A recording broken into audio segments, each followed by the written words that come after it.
or log on bhhsriserealestate.com.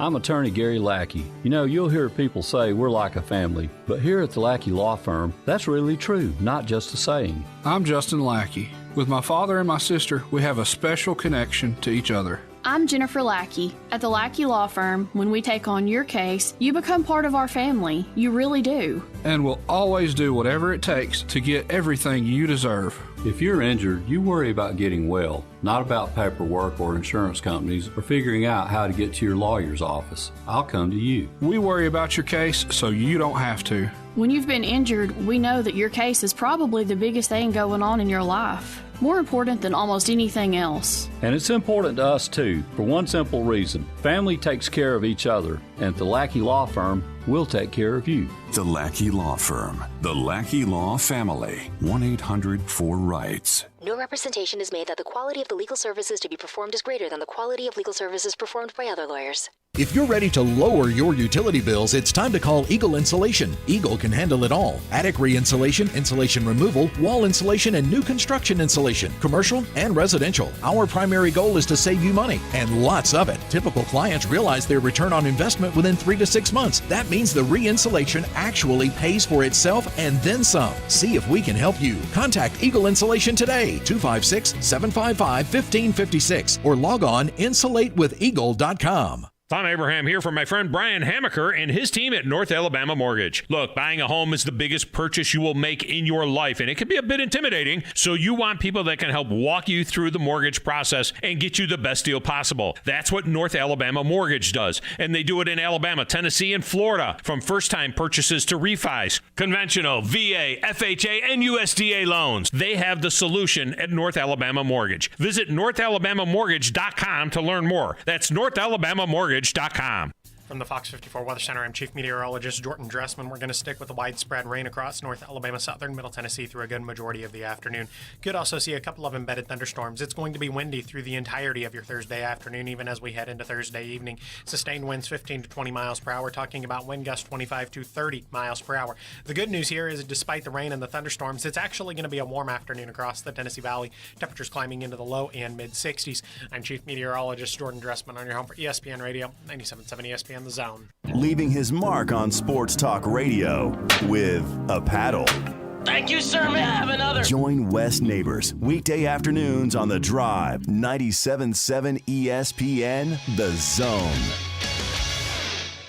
This is Paul Feinbaum. Listen to me coming up today at 2. Now back to Talking Ball with Scott Theisen and Drew DeArmond on 97.7 ESPN The Zone. All right, 8:33, welcome back to Talking Ball, 97.7 ESPN The Zone on this Thursday morning. And yesterday, National Signing Day in the books, and a pretty uneventful, really, uneventful National Signing Day if you want to take a look at it. That's what December has done, the early signing period. It's taken a lot of that lust away from this February signing period, but still, you still get a guy here or there that puts his name on a national letter of intent, Drew. Yes, you do, and we talked about Danny Lewis doing that for the University of Alabama. And then there's a huge development this morning, and it's great that our next guest is with us on the Neighbors Wealth Management Hotline because he can break it down. He's already done so for On3 Sports, and he's a part of the Bama website. He's the Bama analyst for On3Sports.com as their website is growing. He's based out of the city of Mobile. He's been kind of like myself. He's always been a recruitnik, but now is part of the business full-time and with On3 Sports, and that is Jimmy Stein, and he is with us on the Neighbors Wealth Management Hotline.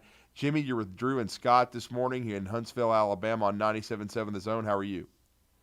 Doing great. Appreciate you guys having me on talking about my favorite subject. Yeah, exactly. I mean, you eat, sleep, and breathe this. Even when you were practicing law, you certainly never were far from recruiting.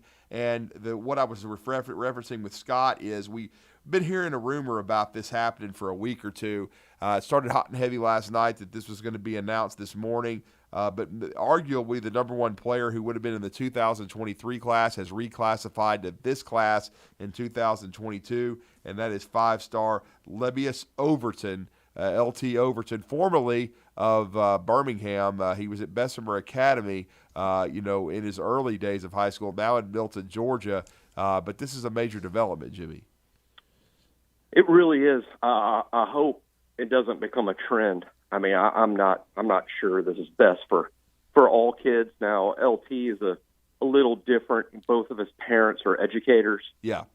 LT is a really bright kid. I think he's got the maturity to handle this, but he would be the exception and not the rule. So, if an LT is going to do this, okay, I worry it's a slippery slope. I mean, I think, 4 years of high school is by design. It's not really meant to be short-circuited. Doogie Howser TV show is fiction. We shouldn't really skip a lot of our early grades. But LT is a unique individual. I think he'd be able to handle it. And let's be honest, he's probably not going to admit to it, but I think NIL money has a lot to do with this. He can play football for free in high school next fall, or he can play college football and get paid. Yeah, we see a lot of guys reclassify on the basketball side. We don't see a lot of guys reclassify on the football side because football is an entirely different animal. Your body goes through completely different set of workouts, a process. I mean, it's a grind on the football side. So why do we think Overton might be able to handle this a little bit better, do we think? Yeah, Scott, I think it's two things. Number one, again, I think his parents being educators, this is a bright kid. This isn't a kid that doesn't like school, that, isn't good at school, that didn't value education. I don't think that's the case with LT at all. I think maturity-wise and academically, he'll be able to handle this. Physically, he can likely handle it too. Again, he would be the exception and not the rule. This is a big, thick kid. I don't think he's going to be physically overwhelmed just due to the nature of who he is and how he plays. This is an extremely talented kid. I mean, he is what we would call, I guess, in the industry, a slam dunk 5-star. I mean, some services will have him as the number one player in the country. I don't think anyone's going to have him outside the top 10. He's just a real talented kid, big and thick, sort of a pass rusher. Whether he's probably long-term a hand-in-the-ground guy, probably a defensive end and an even man front, pass rusher, but a big, thick, strong kid. I don't think he'll be physically overwhelmed. The vast, vast majority of 12th graders in the United States would be physically overwhelmed. This is an exception to the rule. I hope kids understand that he is an exception, that this doesn't need to be a regular occurrence. Yeah, no doubt. And then as you look at it with LT Overton, he would have, according to On3 Sports, he would have been the number 2 player in the 2023 class, now reclassifying. Jimmy, kind of go over where the kid stands and what his top 5 are. And I know his father at one time worked at the University of Alabama. I think his mother still does. But Alabama not in the picture with this young man right now. Not in the top 5 this morning. I wonder if that could change. LT's not going to make a decision quickly. I think this is going to play out similarly to the kid last year from Washington, who was a senior, but who didn't get to make his official visits due to COVID. He really wanted to go on his visits, so he waited to the end of the summer and made his decision very late, right before the start of fall camp, and ended up at Ohio State. And Alabama was one of the schools he was considering. So LT is going to stretch this out over the spring and possibly into the summer. So even though he released a top 5 this morning, it might be a situation where that could change because there's so much time. Alabama's not in its top 5 at this time. It's questionable as to whether they would be. This kid's been recruited for a long time and probably put a lot of thought into this top 5. I think the favorites right now, I would look at Oklahoma as sort of a dark horse. His father went to school at Oklahoma. I think Oklahoma is very likely. When he was a small kid, I mean, the Sooners were probably his team just because they were his dad's team, right? So he likes Oklahoma a lot. He has a lot of good things to say about Brent Venables, the new hire, Oklahoma's new emphasis on that side of the ball, the defensive side of the ball where LT plays. I think has really appealed to him. Texas A&M and Georgia would also be strong contenders for LT. He speaks glowingly about both programs. He's obviously living in Atlanta right now, or the Atlanta area now, where there's 25 hours a day Georgia coverage over there. So he likes the Bulldogs. A lot of players seem to like Texas A&M this cycle. LT does as well. He says he's known Jimbo Fisher since he was 6 years old, and has had a relationship with Jimbo Fisher since he was 6. So this isn't A&M's out of the blue #1 recruiting class talking here. This is a kid that's known Jimbo Fisher for well over a decade. If there's a distant dark horse here, watch Oregon. I think Oregon's going to be a major player in recruiting over the next 5 to 10 years. I think they're well situated with their relationship with Nike as we enter the NIL era of recruiting. Jimmy, social media giveth, and social media gave us Danny Lewis Jr. dancing with Brian Kelly at LSU. And Alabama takes Danny Lewis Jr. as a tight end. Now, the comical part was the dance, but when you think of tight ends these days, not all tight ends do we think of as just pure blocking tight ends. Is Danny Lewis one of those tight ends that can come in and catch the ball and help stretch that field for Alabama? He really is. Here's the interesting, to me, the headline thing about Danny Lewis's athleticism. I mean, here's a kid who's playing basketball like so many great tight ends do. He plays basketball for his high school. He spends part of the basketball game playing point guard at 6'5" and 260 pounds. I mean, that's you don't see that very often. That's how athletic the kid is on tape. He has fantastic hands. He's not a guy that's going to, he's not going to shock anyone with his 40 time. I don't think this is a tight end that can really, really run with DBs. But what he has is outstanding hands. His hands are soft. He has catches on his highlight tape that are just as good as any catches you would see from a wide receiver with superb hands like a Devontae Smith. I mean, Danny Lewis can really catch the football. He's just not the fastest guy in the world. I tell you, he's a lot like, and I mean this as a compliment because he's a good player, but in many ways, he's very similar to Cameron Latu, who Alabama has right now. A big-bodied, 6'5", great frame, block first, but Latu led the SEC in touchdown receptions. He can catch the ball. You throw it to him, Latu's usually going to catch it, and he's a threat in the red zone. I think that's going to describe Danny Lewis perfectly as his career unfolds at Alabama. Jimmy, as far as this class for the Crimson Tide, they finished second behind Texas A&M. That's my nickname for them due to NIL money. Nice. I like it. But I hope you trademark that. That's I need to do that. But what are your thoughts overall on the Alabama class as a whole? I know you follow this religiously. You're a very sharp guy when it comes to recruiting for Bama on 3. Now that you're the University of Alabama analyst for them, the Bama analyst for Bama on 3. What's your thoughts on the class?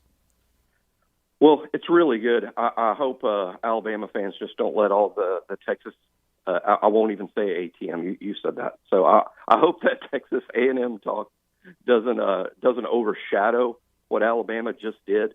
Oh, I like the class, Drew, more today than I have at any point. And by that I mean I get more and more excited for Alabama about these kids. What I really, really like about it now, especially if you include the transfer portal additions. Now you get the number up to 27 brand new guys if you include the 3 guys Alabama has signed out of the portal.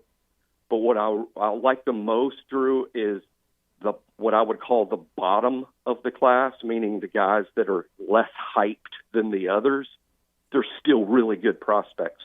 There's almost no one in here you want to throw back. You're not looking in the cooler after your day of fishing and picking out a couple that you just throw back. These are all keepers, and that's what's fun. I think each and every one of the 27 kids has a chance to develop into a starter at Alabama at some point. They're all potentially guys that will contribute. And, of course, there's always going to be your big-time headliners. And for the 2022 season, it's going to be those 3 guys out of the portal, because I suspect they'll all not just be immediate starters, but immediate stars. But then in the high school kids that you're bringing in, you've got guys that will be starters in 2023, 24, and 25, guys like a Jeremiah Alexander from Thompson, who's, I think, got a very high ceiling and a very low floor, meaning I will be stunned if Jeremiah Alexander isn't a very good college football player. He is. I hate using the term can't miss because I think, Drew, we've been around long enough to where we've seen them all miss. I hate using the term can't miss, so I won't use it, but I tend to say it a lot when I talk about Jeremiah Alexander. He has just got next-level tools. He's really smart. He's going to be one of these guys I call Saban bots, little robots always doing exactly what Nick Saban wants them to do to become the best player they can be. That's Jeremiah. He's a Saban bot, but he is also very gifted. He's Sunday gifted, and a guy that could play early. Alabama's stacked at that outside linebacker position. It's kind of hard to see how he can get on the field without injury ahead of him. But Jeremiah is going to be a multi-year starter at Alabama and a guy that contributes, I think, from day one all the way until he leaves. No question, Jimmy. And I wanted my final comment from you before we wrap it up is the wide receiver class is critical because they did get Jermaine Burton out of the portal. You've already mentioned him as a guy that can come in and start and kind of replace John Mechie. But the foursome that they signed, the one word that I just think of is speed. And I think all these guys will have a chance to potentially contribute. Yes, most of them are track stars, but they're not track stars that are learning to play football. They're all football players. That's why I like each one of them. Probably the fastest of them, which is saying a lot, but the fastest of them is probably Isaiah Bond from Buford, Georgia. He's like 10.4 in the 100 meters. He can really, really scoot. But Aaron Anderson from New Orleans is also very, very fast. Kendrick Law is a track star. Even Kobe Prentice from the Birmingham area, he runs track as well. There's a theme to this group. I mean, it's not a secret. They signed all these guys who are in so many ways similar. Clearly, there was a game plan that said, okay, as far as the wide receiver group, we need several, and they need to be fast. And boy, mission accomplished. All these guys can really, really run. Now it's just a matter of, okay, who's the best football player among you guys? And whoever is the very best would have a chance to contribute early because, as we know, Alabama's starting wide receiver crew were wiped out by the NFL draft. Yes, they were. Well, Jimmy Stein, it's been great to catch up, sir, and update us on LT Overton, reclassifying where he stands with his 5 schools, talking a little Bama as well as you're part of Bama on 3. Let everybody know how to connect with you and follow you guys' coverage. Sure. Just the On 3 Sports, the Bama site. You can Google us and find us easily or at on3.com. And you can also just follow me on Twitter at lowercase QB_country. I still work for QB Country part-time, helping those guys out. And I'm always on Twitter, so you can find me there and follow my work there. Thank you, sir. All right, thank you, Jimmy. Thanks, Scott. All right, Jimmy Stein with us here on the Neighbors Wealth Management Hotline. Let's get that break in. When we come back, we have to wrap up hour 1 of Talking Ball. Bye, oh my, how time flies. You're listening to Talkin Ball on 97.7 ESPN, The Zone.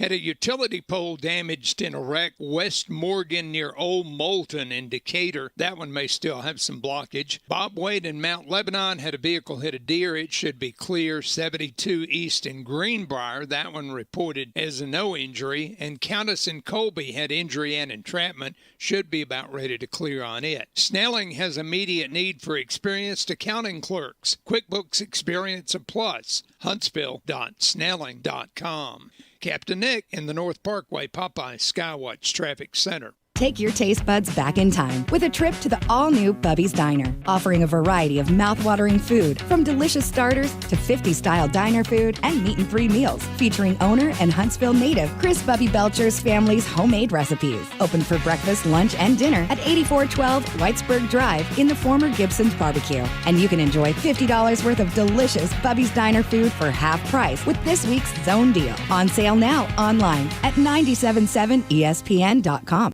Get your Ford your way today. Hey folks, Bobby White back again for Woody Anderson Ford, and we've got F-150s in stock right now. We have F-150s on the ground so you can climb behind the wheel and take a test drive today. Plus at Woody Anderson Ford, our 2021 F-150s come with $1,000 in bonus cash, along with financing as low as 0% for up to 60 months with your good credit. This offer ends February 28th. To be clear, these F-150s are in stock today, ready for your garage tonight. Now let's talk about making a custom factory order. Not only is there no extra cost to custom order, but you'll get $1,000 off MSRP on top of any additional factory rebates on 2022 F-150, Explorer, Ranger, Expedition, and Mustang. Go to WoodyAndersonFord.com and you'll see how easy it is. And speaking of easy, our service department is now offering free pickup and delivery when it's time for your next Ford service. Ask about it at Woody Anderson Ford, the corner of Jordan and Sparkman. Look forward to seeing you. It's football season again, which means it's football season again. And here at Frank's Red Hot, we've put together a completely exhaustive list of essentials that will bring everyone together on game day. Essential number 1, Frank's Red Hot. I mean, come on, people, that was a given. Number 2, wings. Like, just so many wings. Okay, it looks like that's it. There's not even a third thing on the page. Do I just say the first 2 essentials again, or is that weird? Nope, just Frank's and wings? Okay, that's okay. Yeah.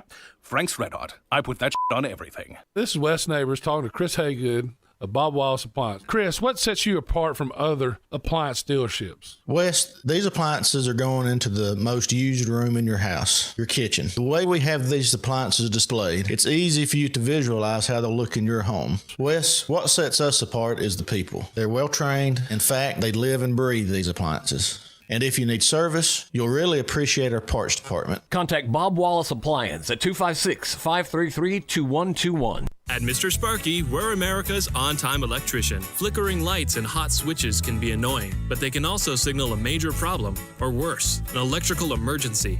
So play it safe and leave it to the experts at Mr. Sparky. Trust our team of professional, clean, and friendly electricians. We'll get it done right and get it done safely.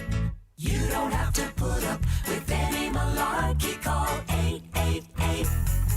888-8-SPARKY. Independently owned and operated, licensed in the respective state or county. From the Fox 54 Weather Center, I'm Chief Meteorologist Jordan Dressman. We're going to stick with the widespread rain across North Alabama, southern Middle Tennessee through a good majority of the afternoon.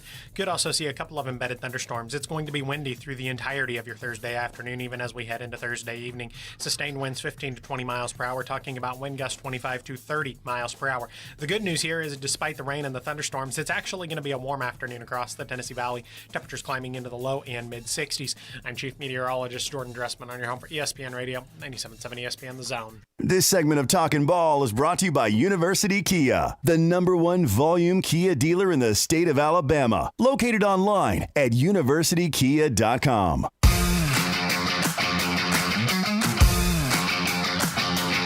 Indeed, welcome back to Talking Ball on 97.7 ESPN The Zone. Scott Tyson, Drew DeArmond with you until 9 a.m.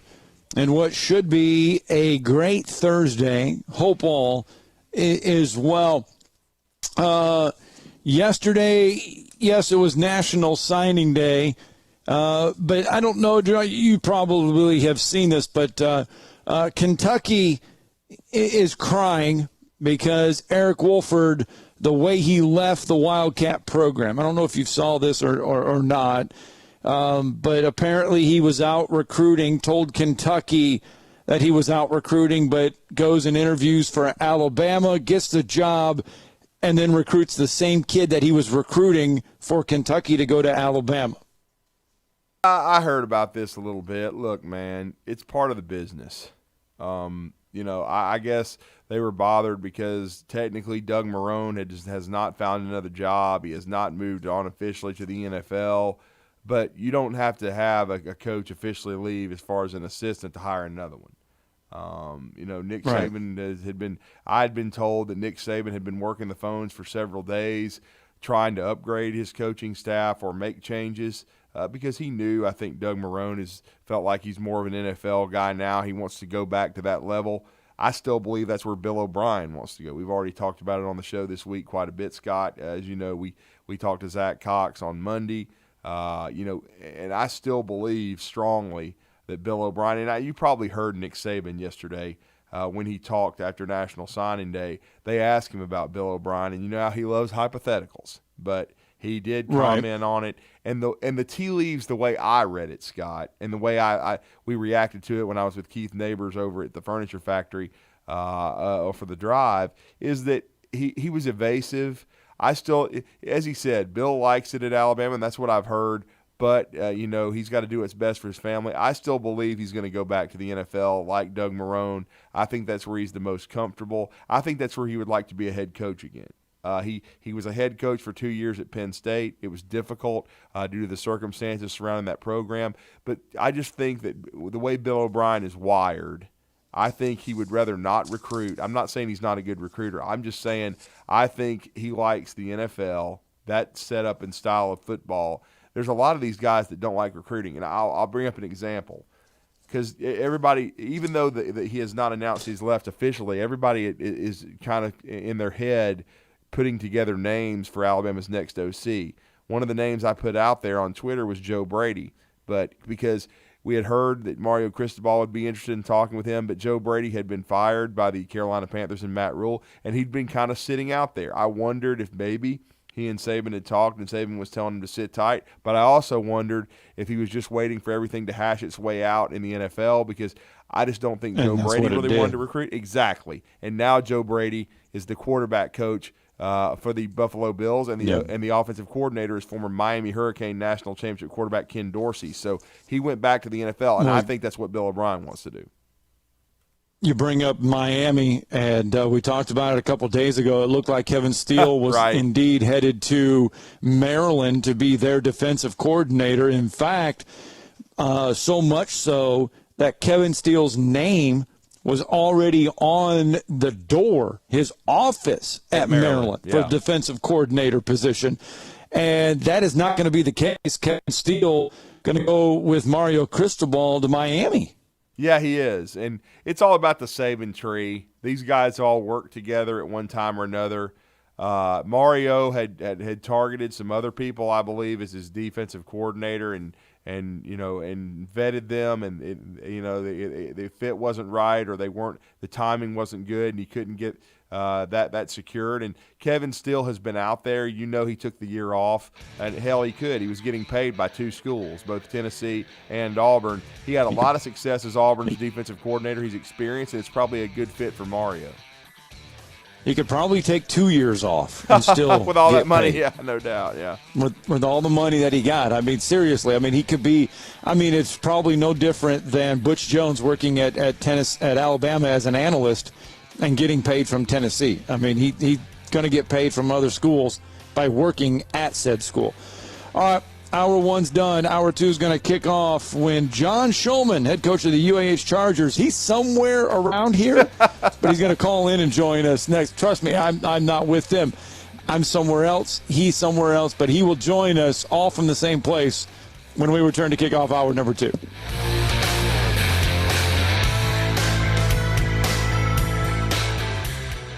If you need a car, McCurry Motors is ready to put you in a quality vehicle, and in-house financing is available. If you have a job, McCurry Motors will work with you even if you have a bankruptcy, divorce, or bad credit. Visit McCurrySaysYes.com. Every car comes with a warranty, and they report to the credit bureau. With 2 locations, Highway 72 in Athens, call 256-230-0232, or Max Luther Drive in Huntsville. Call 256-713-0575. What began in a backyard in the 1920s is still going strong today. In this area, the name Gibson means barbecue. And even after over 65 years in Huntsville, Gibson's is trusted for delicious barbecue pork, chicken, ribs, freshly baked pies, and the best breakfast in town. Family owned and operated for 4 generations. Gibson's Barbecue, South Parkway in Huntsville, and online at Gibson'sBBQ.com. Gibson's Barbecue, Huntsville's best since 1956. WZZN, Union Grove, Huntsville, Alabama. 97.7 ESPN, The Zone. Had a utility pole damaged in a wreck west Morgan near Old Moulton in Decatur. That one may still have some blockage. Bob Wade in Mount Lebanon had a vehicle hit a deer. It should be clear. 72 East in Greenbrier. That one reported as a no injury. And Countess in Colby had injury and entrapment. Should be about ready to clear on it. Snelling has immediate need for experienced accounting clerks. QuickBooks Experience a Plus. Huntsville.snelling.com. Captain Nick in the North Parkway Popeye Skywatch Traffic Center. From the Fox 54 Weather Center, I'm Chief Meteorologist Jordan Dressman. We're going to stick with the widespread rain across North Alabama, southern Middle Tennessee through a good majority of the afternoon. Could also see a couple of embedded thunderstorms. It's going to be windy through the entirety of your Thursday afternoon, even as we head into Thursday evening. Sustained winds 15 to 20 miles per hour, talking about wind gusts 25 to 30 miles per hour. The good news here is despite the rain and the thunderstorms, it's actually going to be a warm afternoon across the Tennessee Valley. Temperatures climbing into the low and mid-60s. I'm Chief Meteorologist Jordan Dressman on your home for ESPN Radio, 97.7 ESPN The Zone. This is Brent Musburger's VSiN Action Update on 97.7 ESPN The Zone. Heads up, sports bettors. Right now you can try VSiN All Access free for 30 days with no credit card required. Visit vsin.com/free month to sign up now. Super Bowl 56 a week from Sunday. The Cincinnati Bengals, champions of the AFC, and the LA Rams, the NFC champions, playing on their home field at SoFi Stadium in LA. A slight movement in the line with the Rams now -4.5. The total now at 48.5. The main event at UFC Fight Night Saturday will feature the middleweight division for the first time since October. Sean Strickland battles Jack Hermanson. Strickland, the lower-ranked fighter, is the favorite, -210. Hermanson at +180. Today, the AT&T Pebble Beach Pro-Am 2022 underway. Patrick Cantlay, the favorite to win it at +700, followed by Daniel Berger at +1200, +1600 on there being a tie. I'm Trey Westerberg, 97.7 ESPN The Zone. Log on today, 977ESPN.com.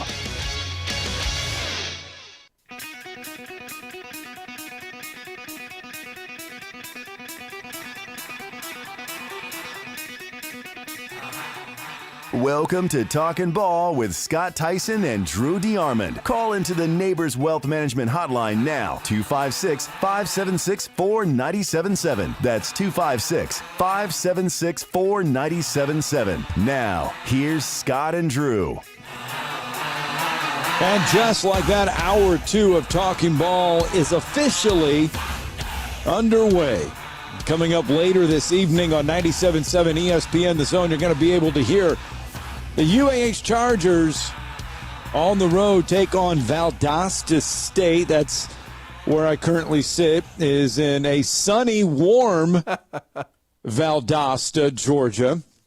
But it's a big game for the Chargers. Anytime you flip the calendar into February, Drew, and you still have a chance to play meaningful basketball, that means you're trending in the right direction. And the Chargers are. They're 6-6 in conference play. Valdosta State comes in 6-6 in conference play.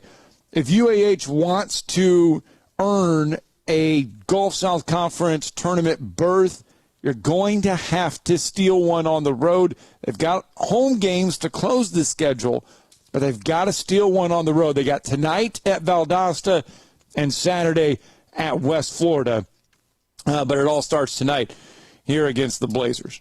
It does, 7 p.m., and the UAH Chargers coming off of an outstanding week, protecting their home floor at Spraggins Hall, where they're now 10-1, 13-8 overall, 6-6, as they got two big victories over the Shorter Hawks to sweep them, and then, of course, Montevallo, some revenge there, as I was in attendance for their outstanding performance against the Montevallo Falcons, and we are having our weekly visit with Coach John Shulman. He's joining us, and we always enjoy catching up with him live, as you said, same place as you are, but a different locale a little bit. But Coach Shulman is joining us on the Neighbors Wealth Management Hotline. Good morning, Coach. You're with Drew and Scott. How are you?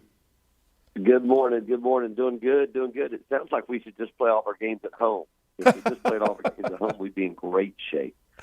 No, it's meaningful games, and they're fun to be. It's, we're on the road. We didn't bring our red shirts down. Dylan Harding had a surgery with a broken nose, so we've got 10 players down here. Nyland Thomas didn't make the trip with us, but we don't have a big crew down here, and it's just kind of very an intimate setting for just 10 of us down here in uniform tonight in a very hostile environment, and it will be an absolute battle, and this is what games in February are supposed to be like. Yeah, and Valdosta State is a good opponent, a quality opponent. Just like you guys protect the home court, Valdosta State awfully tough on their home floor. Well, I mean, last time we played Valdosta State, it's kind of interesting. I've been here 3 years. We've only played them. We've played them 3 times. We haven't played them yet in Spraggin since I've been here, and we played them on the road. Got beat bad 3 years ago, and then played them in the championship game of the GSC tournament and beat them. Played a great game and beat Valdosta that night, and then we did not play them last year until the championship game again. And we met at Montevallo and played on a Sunday afternoon and got beat tight. And so, I mean, this is a rematch of the GSC championship game. What's crazy is that it's a rematch of the championship game, and we're both 6-6 and trying to fight our way into the tournament. And, Coach, what did you see out of your squad first against Montevallo, who I know that was a tough road loss that you had. You felt like you let one get away, but it was 37-30 at halftime, and then you guys methodically pull away. I thought Daniel Saylor was huge in the first half. I thought he kind of came off the bench, gave you a lot of energy and production. And then the second half, especially just come out of the locker room, I know he got a couple of fouls quickly in the first half, but C.J. Williamson was huge. Well, first of all, Saylor, what's crazy is Saylor is starting to look like a dude. Right. The kid's a 35 on his ACT, and, I think he invented engineering. I mean, the kid is a brain. I mean, he is so smart. But all of a sudden, he's starting to really enjoy basketball and having that success. I think he had 8.7 boards in the first half of that Montevallo game. And he is improving and having a lot of fun. And the neat thing is, and I think I told maybe Scott last night, he's just a freshman. He's just a young kid. He's just a freshman. But I will tell you this. We coming off the stinging loss against Union, and we had a couple bad breaks, and coming off the up 5 with a minute to go in overtime against AUM and had a couple bad breaks. I think we realized that they're not bad breaks. They were bad play on our part. And so we stopped making excuses and stopped saying that we're young and inexperienced. What we started doing is I guess our box outs became better, and we stopped making goofy, stupid mistakes defensively. There's a difference between missing a shot and missing a box out assignment. There's a difference between missing a shot and raising defensively. You're not trying to miss a shot. You put a good ball on it, and it either goes in or not. There's certain things that we can control ourselves, and we were not controlling those. And for the first time really this year, we've done a good job of controlling the things that we can control, and that is staying down defensively, that is building the wall defensively, that is boxing out on every shot. And if we can do that, maybe that we won't have as bad of karma. And, last year's team had great karma. Well, they boxed out every single time. And last year's team had great luck, and the ball just figured out a way to get. That's because we try to do the right things. And I think we're very talented. We're very young, but we're very talented. But we're also getting back to the basics of doing what we're supposed to do on every single possession. We had a great night of practice last night. Our practices have been fantastic. We out-rebounded Drew in that game. We out-rebounded Montevallo, I think, 51-18. Unbelievable. And so there's very rarely you ever see a game where somebody's up 33 on the glass. And we still haven't, in that little 2-game winning streak, we still haven't shot the ball very good, but we went 5 for 20, maybe 5 for 26 from a 3-point line against Shorter, and you win by 21 points.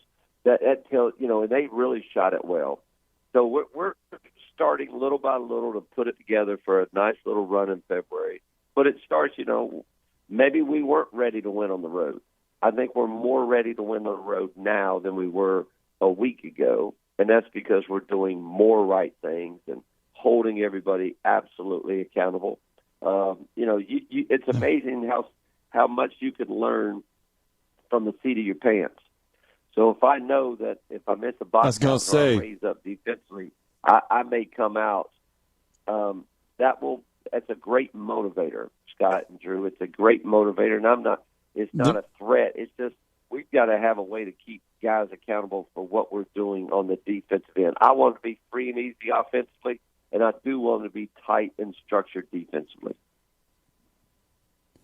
I was going to say, you challenged this team to do the right things, because if not, they were going to have get a chance to visit with you on the bench at certain points.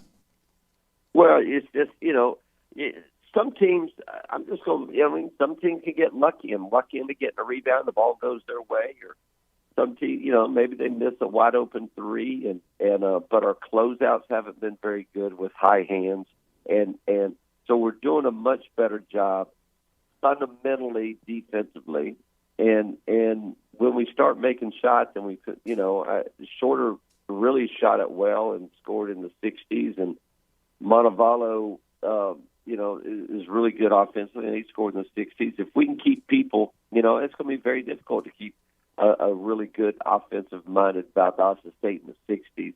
But when we start shooting it well, we're executing good. When we start shooting it better, we're still trying to play inside out, and Cheney is improving, and Dodd's improving, and CJ's improving, and it's really nice having Saylor. There's very few people in our league have a dude like Daniel Saylor, and so we're getting closer. We're getting closer. It'd be nice if Max and Luke could have one of those nights. I'm really proud of Costello and Sutton Smith have come back and done some nice things at the point.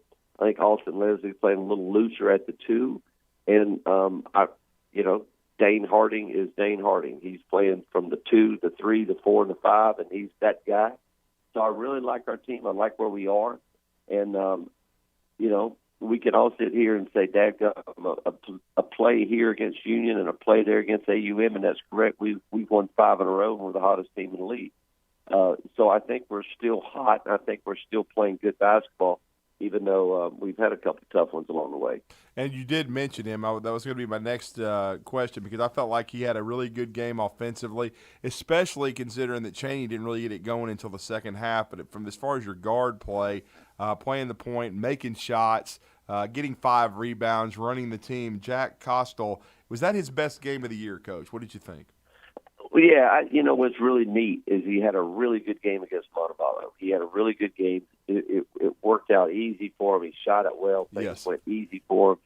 And here's the nice thing: against Shorter, it didn't go easy for him, and he still battled and he still competed. And listen, I'll be the first to tell you those. It's hard to start a freshman at the point. It's very difficult. It's throwing a freshman at the quarterback spot. It's very difficult.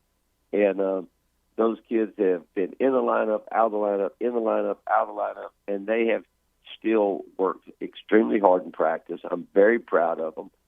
They just keep battling every single day. And, now we're on the road, and we're counting on a freshman point guard to lead us, trying to figure out a way to get a win at Valdosta. It's not easy.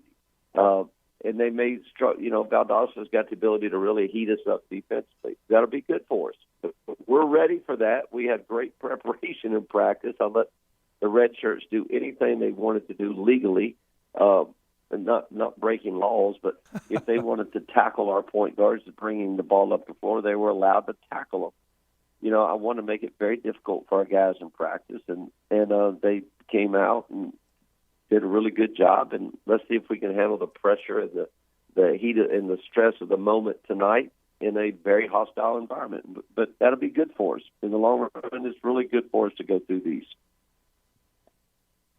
It really is. Now, you mentioned this team has played well despite not shooting well. And, Coach, I'm just curious, is there a cure for not shooting the ball well? I mean, as a coach, and you see the percentages and you see the ball not go in, what do you do? How do you coach that, or how do you keep the guys from getting discouraged on not shooting the ball well? Very simple. Shoot it up. Crank it up. You're open, shoot the ball. There's not a magic formula. Get in the gym. And we have spent Coach Penzer has really taken a bunch of guys and spent a lot of extra time in the gym. So they are getting enough shots up, all right, for sure. I'm not worried about that at all. It's just a mental thing. And the more you talk about it, it's like free throw shooting. The more you talk about it, the more it becomes a big issue. I don't talk about it, crank it, shoot it. You're open, shoot it. If you don't shoot it, then come sit over here by me. And so shoot the ball with confidence. Next one's going in, not worried about it. And I'm really not worried about it. If we'll just defend and we'll play with high hands and we'll stay down and we'll both box out, we can withstand just like we have the last two games. We haven't been very good offensively the last two games, and it's been 2 W's. You know, I mean, I would say in a double overtime, 97 points is enough to win a game, and we didn't. So that's not the offense's fault, you know, against Union. You know, we've just got to continue to do a great job defensively and on the glass. And if we'll do that, when those shots go in, we'll win by 25. When they don't go in, hopefully we can win by 8. Well, Coach, I know you've talked about all year with us all season that you guys have by far the youngest team in the GSC. This is such an old league because all these players came back for their COVID years and their extra years. Is that the case with Valdosta? Talk about them. As you said, this will be your fourth meeting with them. None of them at Spraggins Hall, but talk about the challenge and the strength of this Valdosta State team. Well, they lost 2 major pieces from their championship team last year, but everybody else is back. And you know, it's interesting. You know, everybody in the league thinks that Valdosta and UAH, you know, just kind of reload and you know, you do it different ways. We did it with 11 freshmen and 1 transfer with CJ. You know, they went and got a couple junior college kids and a couple transfers. But, you know, when you lose really good players, as they did and we did, to me, it's not a shock that Valdosta is 6-6 in the league and UAH is 6-6 in the league. I mean, we lost 3 guys at UAH that are playing professionally. You know, they did the same thing. So they're still really talented. They've got good size. They're very athletic at every position. And I you know, I mean, Scott, you were in the gym with last night. I think they'll be athletic. I'm not sure I'll be able to see it. That is the darkest gym in the country, and I hate it. So y'all going to have to tell me. I'll be near you, Scott. If the ball goes in, let me know because I may not be able to see the ball go in or out tonight in that gym. I'm going to have to have my little. All their games in there. No one else can see the ball. I'm going to have my little flashlight on my phone just to read words that I write down myself because it is amazingly that dark. I mean, we just got, you know, I know where every restaurant is in Valdosta because we got down here last year. The NCAA tournament was here last year. We were here for a week. And so I know the area well. And maybe my eyes got used to it last year. It wasn't as bad, but we walked in last night. Gracious day, is it dark in there? But that's all right. They got a good place to play, and we're just going to battle through that and a little adversity. We'll have adversity tonight. Let's see if we can play with a little bit more poise on the road than we have been. That's what's nice about home. You know, you have something bad happen to you. You're at home, and your fans can kind of pull you through. And I will say this.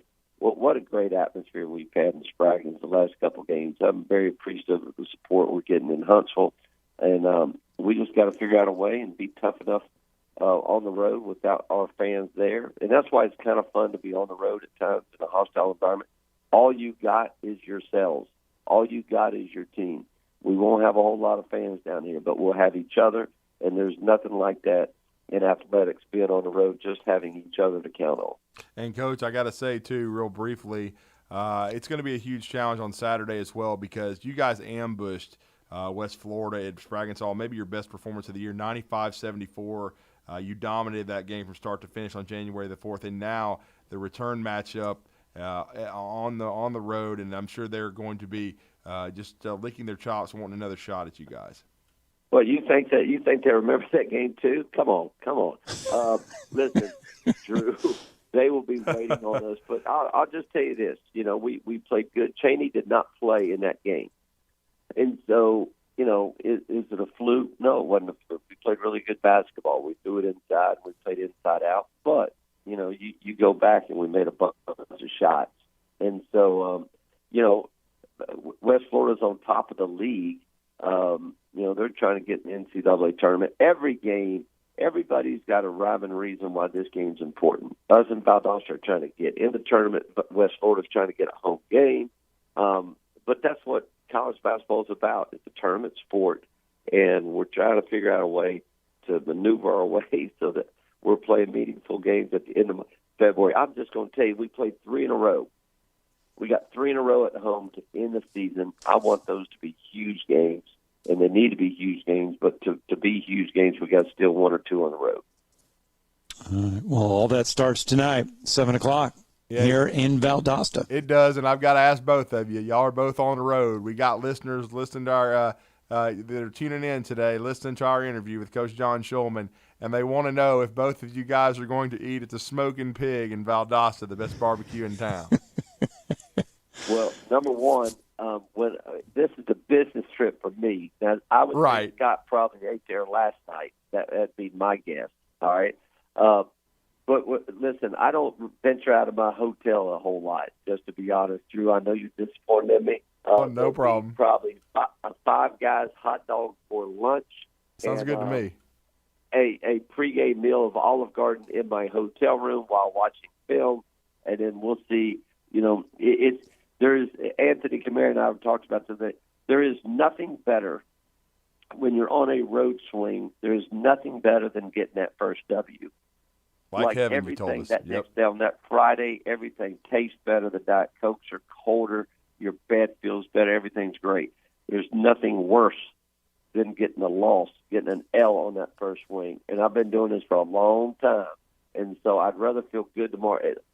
I'll go to Smoking Pig tomorrow with a W. How about that? That sounds great. Well, Coach, we hope to hear that W tonight, starting at 7 o'clock. It'll be Steve Moulton and Scott Tyson on the call.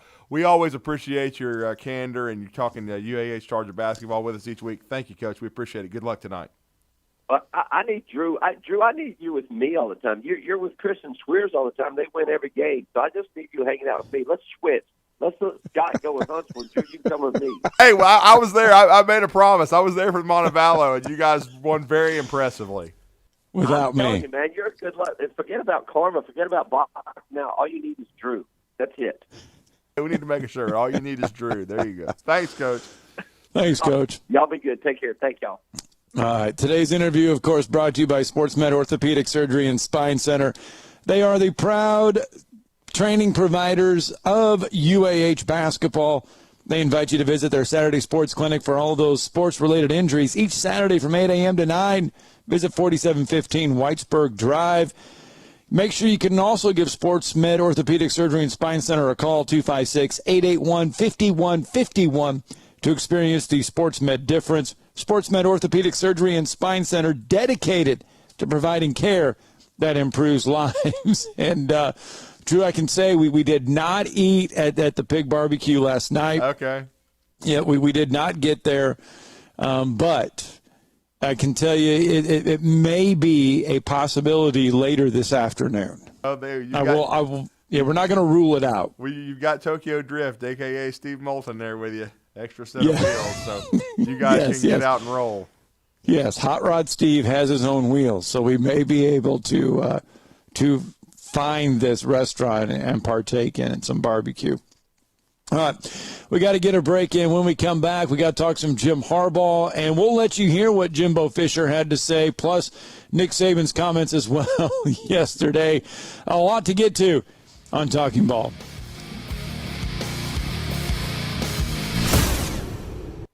You're listening to Talkin' Ball on 97.7 ESPN, The Zone. And a wreck with an overturned truck, 31 near Pisgah Road, south side of Decatur. That one ended up being a no injury. Reddy section and Scott Road had a couple of injuries working to clear it. Still may have some fire equipment in Madison on El Dorado off Scrimshire. Had a structure fire. Stall vehicle indicator 31 in Nance Ford. Snelling is hiring for customer service, accounting, billers, and much more. Huntsville.snelling.com. Captain Nick in the 72 and Jeff Popeye Skywatch Traffic Center. The kitchen is the heart of any home. It's where the family gathers. It's where kids discover old recipes and make them their own. Just starting out or just now getting started on the dream kitchen you've always wanted? I'm Chris Haygood, and from all of us here at Bob Wallace Appliance to the home builders and the homeowners of the Huntsville area, a heartfelt thank you for buying local. We're in Huntsville, Florence, and Coleman, and online at bobwallaceappliance.com. Ann Adams with Berkshire Hathaway Rise Real Estate is the one name to know if you're buying or selling real estate. With years of local experience, Ann Adams offers buyers in-depth knowledge of the local housing market and will narrow available properties down to those you'll be interested in so you can save time when shopping for your new home. If you're ready to sell, Ann offers a seamless process using accurate pricing and expert negotiation skills to make sure you get a fair price for your home. Call Ann Adams today at 256-337-2625 or log on bhhsriserealestate.com. When you call most roofing companies, all you'll hear is, you need a new roof. Not when you call Fleming. At Fleming Roofing and Restoration, we're focused on your needs, whether it's an easy repair or a full roof replacement. Folks around here trusted Fleming since 1965 for all their residential and commercial roofing needs. And as the area's storm damage experts, Fleming knows all the ins and outs of the insurance claims process. Log on FlemingHSV.com to schedule your free estimate today. Fleming Roofing and Restoration. We show up. AVIQ. Who is AVIQ? AVIQ is audiovisual the intelligent way, where we put our IQ to work for your AV needs. With more than 100 years combined experience in audio, video, and automation, our team of experts is dedicated to one thing, helping you discover technological solutions that make your home special. Once you experience a game or a movie on one of our state-of-the-art home theater systems, you may never leave the house again. AVIQ can build the entire system for you or provide the quality components if you're a do-it-yourselfer.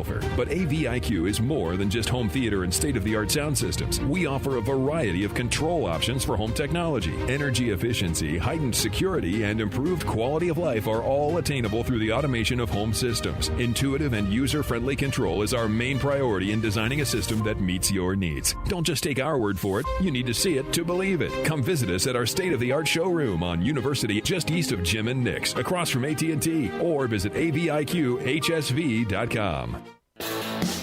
At Bad Daddy's Burger Bar, people call the award-winning burgers totally insane, which is a compliment because Bad Daddy's Burgers are just that, chef-inspired expressions of pure burger amazingness built with premium Angus beef. They're bold and they're bad. Pair one with one of their signature cocktails or assortment of local craft brews. Bad Daddy's Burger Bar, 2317 Memorial Parkway. Check out our menu and even order online at BadDaddy'sBurgerBar.com. The journey for 19 begins this year. This is Eli Gold, voice of the Alabama Crimson Tide, and we'll bring all the action to you right here on 97.7 ESPN The Zone. This is Steve Moulton from The Drive. Join us this afternoon from 5 to 7 with Wes Neighbors and me. Now back to Talkin Ball with Scott Theisen and Drew DeArmond on 97.7 ESPN The Zone. Indeed, welcome back to Talking Ball, 97.7 ESPN The Zone. Drew, and I know the top of the show you guys were talking about Jimbo Fisher. But for those that have not had a chance to hear exactly what Jimbo Fisher had to say yesterday, here is the coach's rant. Kind of consider it a slap in the face or whatever when there's these thoughts out there that it's because a lot of money is being spent and just your thoughts. Here's what I'm going to say, and this is point blank. This is point blank to the because here's my problem. There is no $30 million fund. There is no $5 million. There is no $10 million. This is garbage, okay? And it pisses me off that people, and here it comes from a site called Bro Bible by a guy named Sliced Bread. Then everybody runs with it. So it's written on the internet, it's gospel. How irresponsible is that? You got I'm going to tell you, there's some very reputable writers in college football and sports that wrote it and have said it and have done things. That's unbelievable to me. When I first heard it, I laughed. I said, oh, yeah, what a clown. I mean, I didn't even think anything of it because I don't have social media. And they kept building it, and lately I've heard more about it. To me, it's insulting to the players that we recruited that's why they would come here. You ever been to a game here? You ever come to school here and see the education? You ever talk about the 12th man, the Aggie Network when you're done? There ain't a better university in this country. And it's insulting to what you say. And all these, and we got writers who have said it and done it off sliced bread. A guy named Slice who made it up. Love to see who sliced bread is and put it out there with sliced bread. Let me find out where it comes from. And then to have coaches in our league and across this league to say it, clown acts. All right? Irresponsible as hell. Multiple coaches in our league. And the guys griping about NIL, griping about transfer portal, using it the most and bragging about it the most. That's the ironic part. You want character? I'll take it with any of y'all. It's a joke. And it does piss me off. The other thing, when you look at vice president, I get another one. Vice president of Notre Dame. Supposed to be a reputable university, right? That's a heck of a person leading a reputable university. I'd be real proud if I hired that guy. Read it off sliced bread. But they say it because it's written on the internet. We worry about the kids and social media and internet. How about grown-ups? How about the guys that are supposed to be setting an example? How about writers who are supposed to be writing the right thing? How about coaches who are supposed to be doing the right thing? And I'll tell you what, I know how some of those guys recruit too. Go dig into that. I know the history, I know the tradition, I know things. Trust me, you don't want to go down that avenue. It's ridiculous, and it's irresponsible, and it's unbelievable. I ain't just talking about one. Multiple people got NIL issues. It's funny, when Nick Saban said his quarterback got an $800,000 deal, it was wonderful. Now it ain't wonderful no more, huh? But ours, we ain't got that. Ours are on record what comes up. We ain't doing all them big deals. Ain't none on our place that we know of. That's funny when you do it. And then we gripe about the transfer portal, then you guys take more than everybody. What's about that? And what goes on? The hypocrisy is a joke. It's an absolute joke, and it's insulting to our staff, how hard we work, to how we do things, and it's insulting to Texas A&M because there ain't a better place to go to school and play ball. If you don't like it, we're coming on. Get used to it. All right? We ain't going nowhere. It's an absolute joke. The people put the hard work in and do it. It's irresponsible, but it's funny when they get it, it's all okay. Ball games are changing, man. And it ain't because of NIL and what goes on. It's pretty irresponsible of all of them. They're clowns. There you go. There is the entire Jimbo Fisher comment where he just basically took everybody and just ran them all over with a steamroller. He certainly did, and he's as full of it as the day is long. And it's funny he uses the word hypocrisy because that's what he is, a hypocrite. He sounds just like Hugh Freeze from several years ago who said, come see him if you want to accuse us of doing things the wrong way, when he used to say, we just got another big fish. Because, as you know, Scott, kids back in 2013, they grew up their whole lives in Chicago, Illinois, wanting to come be Ole Miss Rebels and lose 4 games a year and never win a championship. Okay, but Jimbo, but I will say this though, and one aspect Jimbo is right, because really the only one source has put this out there for the name, image, and likeness stuff, and he's right there. But Texas A&M though was recruiting decently before this, right? Though weren't they recruiting okay under Jimbo Fisher before this? Yes, they were. They were recruiting well. He recruited well at Florida State. But when you're yelling as loudly as Jimbo Fisher is, and when you've already been on record as saying, well, NIL, this makes it, as I say, about 45 words a minute, when I tell you that, now we can do things legally that we couldn't do back in the day that we were doing. In other words, I was cheating then too, and I'm cheating now. I mean, that's basically what he was saying. And so that's getting better. And he's full of it.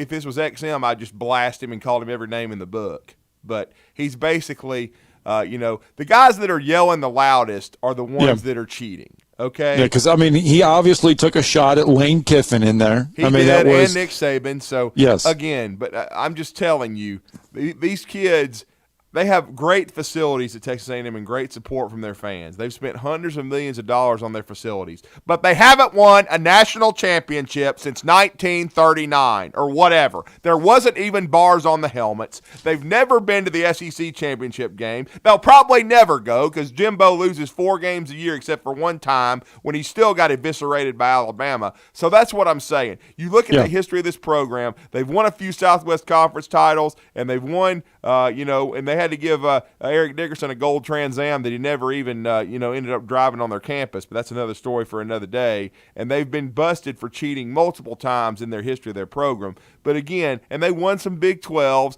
but they've never been a national factor, okay? And they're coming, and they just signed the greatest recruiting class in history on paper. They did. Congratulations. You lost 4 games, okay? These kids did not Walter Nolan did not grow up in the state of Mississippi and the state of Tennessee dreaming his whole life of being an Aggie, okay? And neither something lured him there. Yeah, something lured him there. Same way with Shamar Stewart. Something's luring these kids there. Yeah. Yes, they have great facilities, but what's luring them there is NIL, and everybody knows it. So shut up, Jimbo. You act like you know more than everybody else. Just try not to choke because you'll probably do it again next year. And you're coming to Bryant-Denny Stadium, hopefully, to get your ass whipped.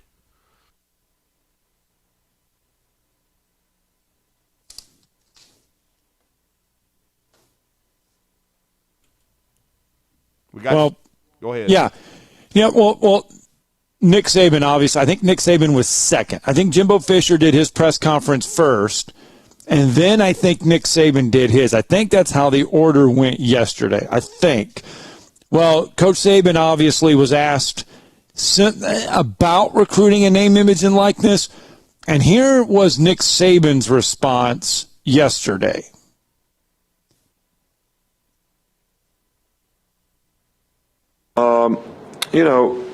Just philosophically, and this is a philosophical question, I think I've answered to your question, but I think players have always been able to work. I think it's a good thing that players now have an opportunity to work and make money through name, image, and likeness. I would hope that we come up with some system in the future where, and I'm not accusing anybody of anything, but I don't think players should make a decision about where they go to school relative to how much money they're going to make in name, image, and likeness. I think all the players on our team who made money in name, image, likeness this year, had representation on their own, and all those deals were created on their own based on their brand and what they did. There's nobody at this institution that had anything to do with any of that. I just don't think that somebody should pick a school because of the institution, the relationships that they have, how they can develop personally, academically, and athletically, and the kind of program that they have and the kind of institution that they want to go to. So I just hope that it doesn't get to where name, image, and likeness deals are created, for high school players to get them to go to a particular institution. And I'm not accusing anybody of that. I'm not saying anybody did that. That's not why I'm saying this. I'm just saying philosophically, I think it's great that players can earn the right to make money through name, image, and likeness when they're on a college team. I just hope it doesn't get to that point because then you open up, a whole new can of worms when it comes to recruiting. We'll go to Charlie Potter. Yeah, hey, Coach. Going back to the coaching staff for a second. There you go. That was Nick Saban yesterday, hypothetically saying that he hopes that it doesn't come to kids deciding where to go to school based on name, image, and likeness. Exactly. Again, he was basically calling out Jimbo as well. I'm not going to sit there and say he wasn't. I don't blame him for doing it, though. Somebody needs to, because it needs to be regulated by the NCAA and Congress. Hopefully Congress will wake up and do something about this because it's getting crazy. These kids are being guaranteed stuff before they ever take a snap. It's going to be interesting if they don't have success early or if they're not getting the playing time they think they deserve, how they're going to react, because that's the juggling act you have. But again, it's also about the culture you need to have as well. I'm not convinced that Jimbo Fisher can build a consistent program At Florida State, by the time he left, it was a dumpster fire.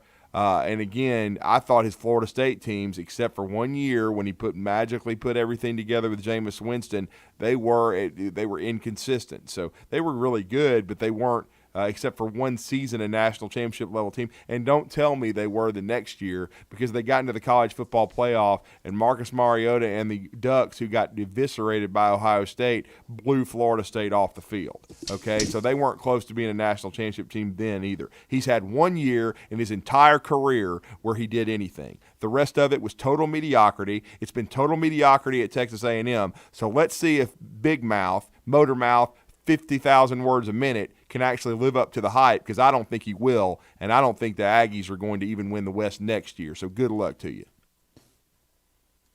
That puts an expectation on Texas A&M to win the whole thing, right? I mean, if you have the number, I'm not saying next year, because lots of times when you have this recruiting class, it takes a year or two for it to generate and become what people think it should become. So are we saying that if Jimbo Fisher does not win the SEC West or the national championship in 2 years, that it's trouble? Well, I mean, certainly. If they're not in Atlanta representing the West within a couple years, he's already going to be feeling the heat, because these Aggie fans, they were disappointed this year, Scott. I mean, they thought they should have been in the college football playoff last year, which was they shouldn't have. Alabama, beat them like a rented mule, and so they finished, I guess, fifth. They thought they had a chance to win the West this year and didn't come close. I mean, and because basically Jimbo and his coaching staff prepared for Alabama the entire first month, but then forgot they had to play the Mississippi State Bulldogs and choked at home in College Station. And and dropped 2 games in the first month, and then were lucky to escape at Colorado. They really didn't look like a good football team. So again, he threw everything into the Alabama game. He won that game, and then they threw a ton of NIL money out there to put together this recruiting class. But now they have to back it up, and he has to be able to manage a roster. And I've always felt like he lacked in that category. All right, Floyd is with us on the Neighbors Wealth Management Hotline. Good morning, Floyd. Good morning, guys. How are y'all? Good, sir. Good. Oh, man, I tell you what, there's so much he said there so fast, and I mean, he even tried to compare his character to the coaches that supposedly, look, we all witnessed, and you said, Drew, you mentioned the name a while ago, how he handled the Jameis Winston situation at Florida State. I mean, the tail was wagging the dog the whole time, and so we know to what length he will go to win. I don't know. And did Bryce Young, when did he didn't he declare early? He is no, sir. He's. Are you talking about committing to Alabama, or are you talking about going to the NFL? No.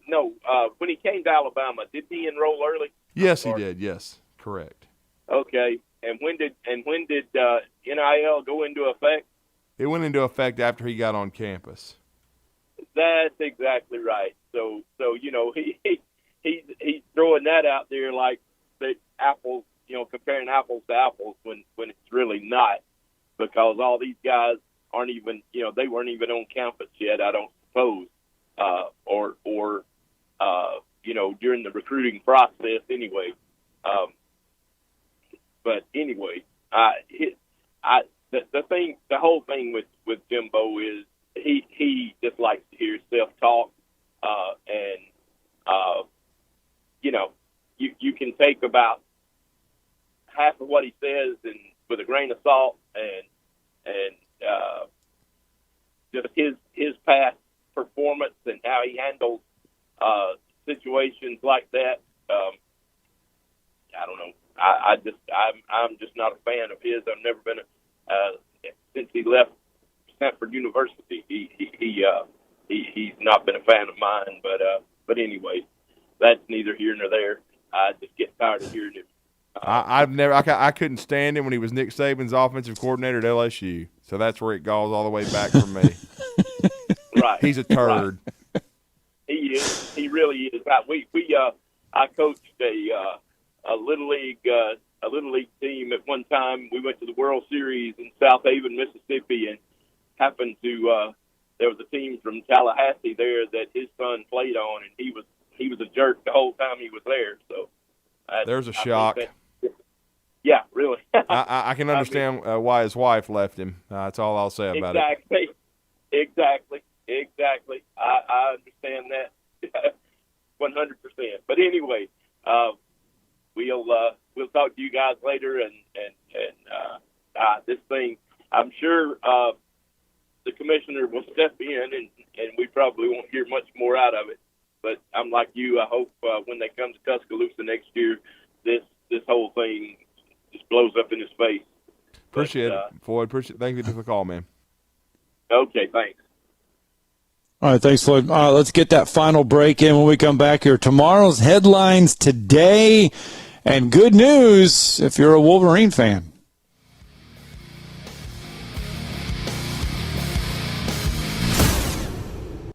You're listening to Talkin Ball on 97.7 ESPN, The Zone. What began in a backyard in the 1920s is still going strong today. In this area, the name Gibson means barbecue. And even after over 65 years in Huntsville, Gibson's is trusted for delicious barbecue pork, chicken, ribs, freshly baked pies, and the best breakfast in town. Family owned and operated for 4 generations. Gibson's Barbecue, South Parkway in Huntsville, and online at gibsonsbbq.com. Gibson's Barbecue, Huntsville's best since 1956.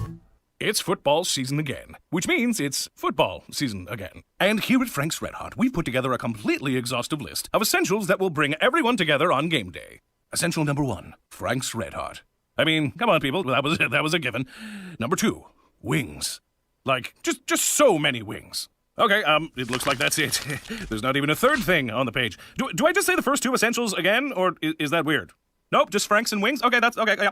Frank's Red Hot. I put that on everything. This is Wes Neighbors talking to Chris Haygood of Bob Wallace Appliance. Chris, what sets you apart from other appliance dealerships? Wes, these appliances are going into the most used room in your house, your kitchen. The way we have these appliances displayed, it's easy for you to visualize how they'll look in your home. Wes, what sets us apart is the people. They're well trained. In fact, they live and breathe these appliances.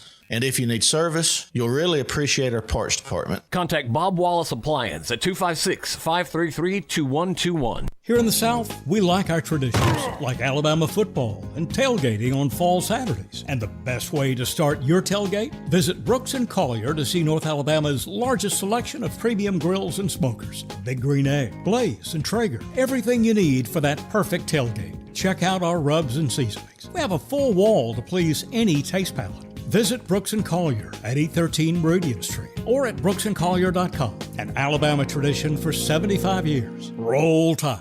Tom Luganbill here for my friends at Woody Anderson Ford. Bobby White and his team take great pride in their service department, and you can see it the moment you walk into those beautiful new service lanes. And just like a championship team, they all work together to make sure your experience is second to none, whether you drive a Ford or not. Also, check out the gold certified pre-owned inventory at Woody Anderson Ford for great deals every day. Stop by and see them at Jordan and Sparkman or at Woody Anderson of Madison on Hughes Road, or visit WoodyAndersonFord.com. This is Wes Neighbors with Philip with Eagle Insulation, and we have an announcement to make.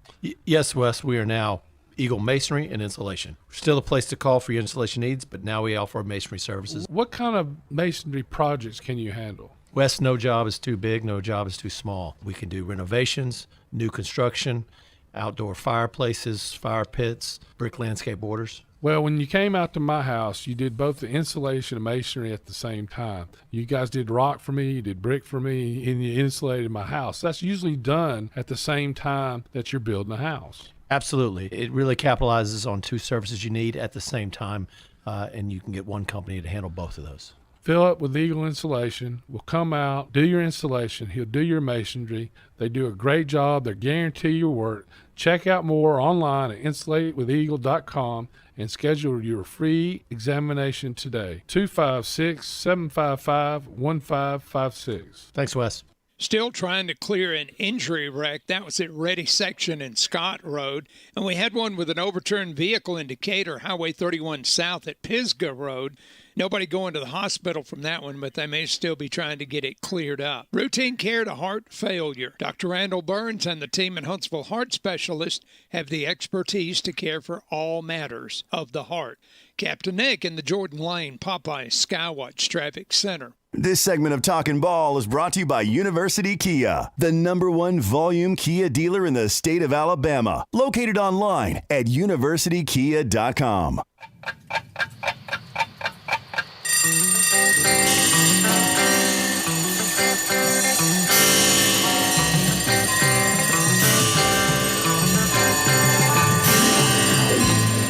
It's time for tomorrow's headlines today with Scott Tyson and Drew DeArmond on 97.7 ESPN The Zone. Hey, welcome back to Talking Ball, 97.7 ESPN The Zone. It is your tomorrow's headlines today, and really this one kind of goes back yesterday to look forward to today. And that is yesterday on National Signing Day, Jim Harbaugh took a lot of heat, Drew, because he went and interviewed for the Minnesota Vikings head coaching job on National Signing Day. There were some that felt, how could you do this on National Signing Day?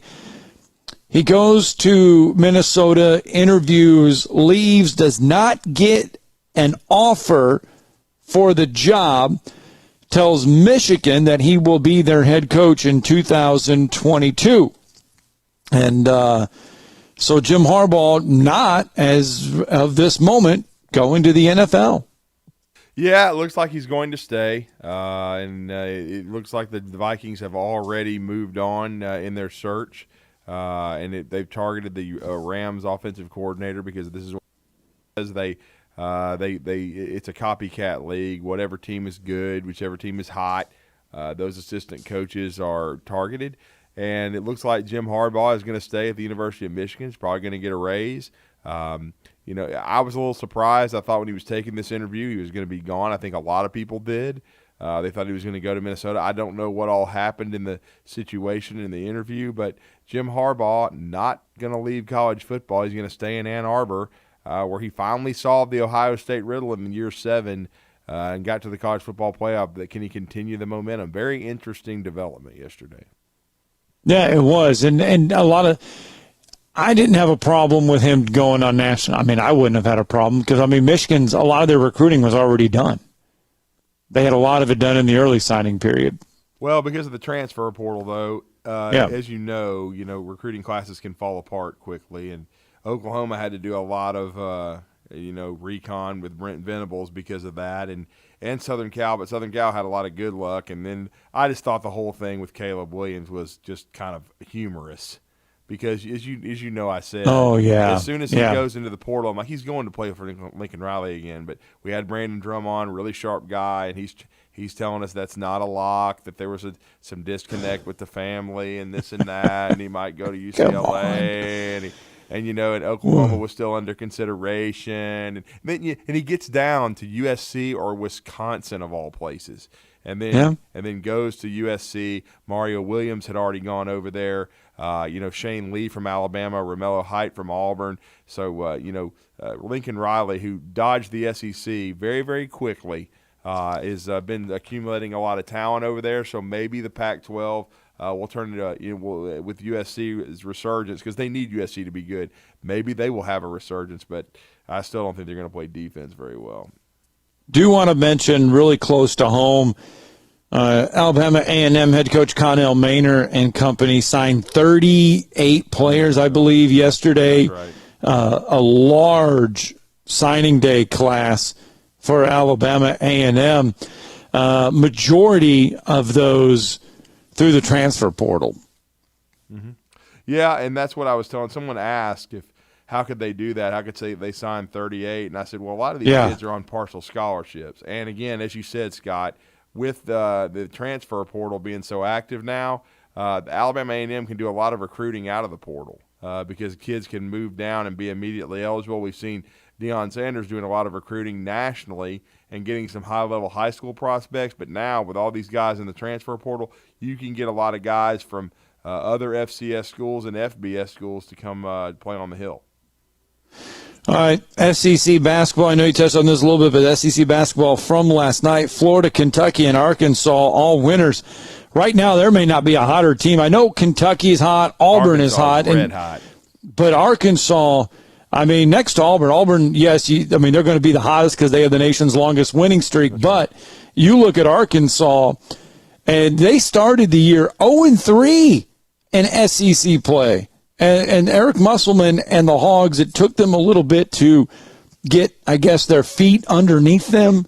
But now that they have their footing, Drew, Arkansas they're 6-3. They've won 6 straight league games. Now 7. Actually, that was number 7. Yeah, so they eviscerate Georgia on the road, 99-73. They play like Alabama fans were hoping the Tide would play, but did not. So Eric Musselman has figured some things out. I think next Tuesday they play Auburn, so that's going to be an unbelievable – I think that's at Arkansas. So that's going to be an unbelievable test for the Tigers as they will likely put an undefeated slate on the line because Auburn is headed back to Georgia to play, but they've already destroyed Georgia at home. Georgia's struggling right now. Their only win against Alabama. Then Missouri has dropped more close games than anyone in the league. They drop another close one in Columbia, 66-65, but that was a big win for Mike White. We've already talked about he was feeling the heat at Florida.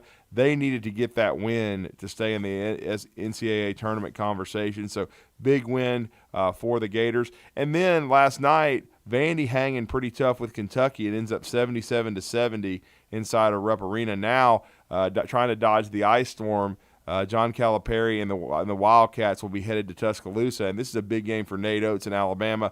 They're in the middle of this 3-game stretch against top 10 teams, and now got a chance to potentially go 2-1. They lose decisively to Auburn, 100-81 on the road, but they got a big win over Baylor, and now they'll try to get a big win at Coleman Coliseum against Kentucky before going on a dangerous road trip next week to Ole Miss, because Ole Miss figuring some things out. They get a big win over Western Union this week earlier, 76-72, as Will Wade's team continues to puke all over itself, and I love every minute of it. We talked about Alabama, though, going into the beginning of the week before, well, actually going into last weekend when they were taking on Baylor, and you looked at their schedule, and it was Baylor, Auburn, Kentucky, and we were saying if you were 2-1 after that stretch, that's a pretty good stretch, no matter how you get it, what the formula was. And it was set up great to get Baylor and Kentucky because both of them were on your home floor. So if Alabama can come out and get that win against Kentucky, that's 2-1 in a brutal 3-game stretch, which is very productive. Yeah, it really is. It's very, very productive, and so it's big coming up. There's going to be a lot of great SEC basketball coming up. We'll talk some more about that tomorrow. And I wanted to give a quick shout-out, Scott. They had their final basketball poll for the Alabama High School Athletic Association before the playoffs start next week.